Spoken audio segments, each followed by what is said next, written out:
semua, perkenalkan nama saya Ernestine Salengkerak dengan NIM 22011140026, kelas D semester 3, program studi pendidikan guru sekolah dasar, Fakultas Keguruan dan Ilmu Pendidikan Universitas Nusa Cendana.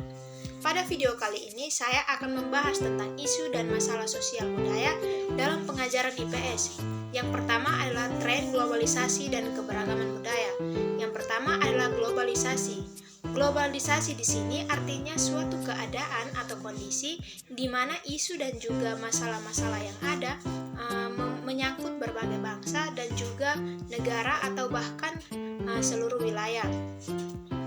Jadi dapat dikatakan bahwa pendidikan global di sini adalah salah satu sarana agar siswa mengerti bahwa mereka adalah bagian dari masyarakat dunia, sekalipun demikian tidak berarti bahwa harus mengingkari dirinya sebagai warga dari sebuah bangsa.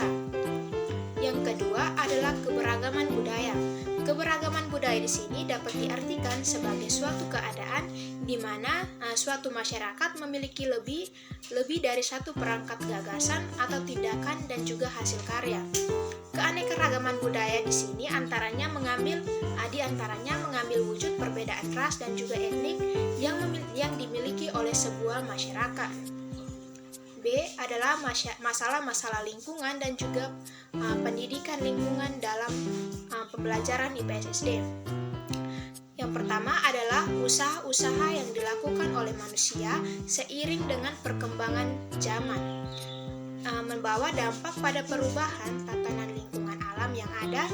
Seringkali dapat dampak yang ditumbuhkan oleh lingkungan alam sedemikian rupa sehingga tidak menguntungkan juga bagi kehidupan manusia, seperti bencana alam, yakni seperti banjir, bahaya kekeringan, kelaparan, tanah yang tandus, dan juga polusi udara.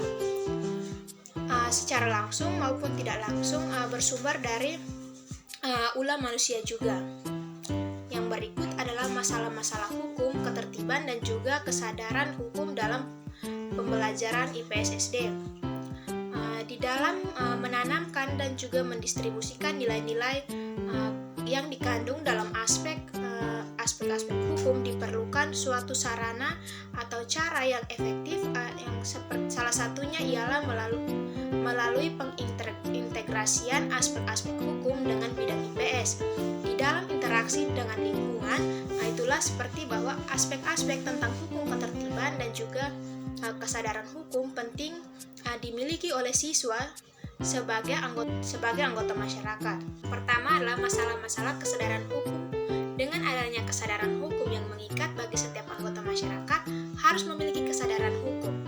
Kesadaran hukum ini yang dimaksud adalah dia mengetahui mana yang boleh dilakukan dan mana yang tidak boleh dilakukan menurut dasar yang telah digariskan.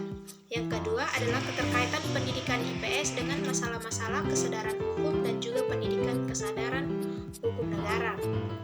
Menurut EWLC, IPS bukan ilmu sosial, tetapi bidang perhatiannya yang sama, yaitu timbal balik di kalangan manusia. IPS hanya terdapat pada pengajaran program sekolah semata-mata bahwa ilmu-ilmu sosial dipolakan untuk menggambarkan hukum knowledge melalui penelitian, penemuan, eksperimen, dan juga lain sebagainya.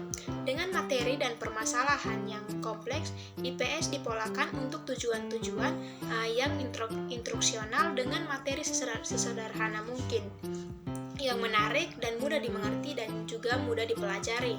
Yang berikut, E adalah pluralisme budaya dan juga keanekaragaman etnis dalam pendidikan IPS. E. Pluralisme budaya dan juga keanekaragaman etnis dalam pendidikan IPS SD. Keberagaman budaya menurut Pujaningrat tahun 1980 mengandung dua arti kata, yaitu keberagaman yang artinya ketidaksamaan dan perbedaan budaya yang berarti bahwa dalam rangka kehidupan bermasyarakat yang dijadikan sebagai milik manusia dengan belajar. Jadi pelajaran IPS akan sangat menarik jika para siswa didorong mengenali berbagai perbedaan di antara mereka, tetapi tanpa melupakan kesamaan dan juga kebersamaan sebagai anggota kelas tersebut. Dalam masyarakat memiliki keanekaragaman budaya, timbul berbagai masalah dan juga isu, di antaranya adalah pembaruan, prasangka, dan etnorasisme yang dapat melahirkan superioritas dan inferioritas. Dua hal yang terakhir sebenarnya lebih bersifat bagian yang tak dipisahkan dari proses pembaruan atau asimilasi. Sekian yang dapat saya sampaikan. Terima kasih.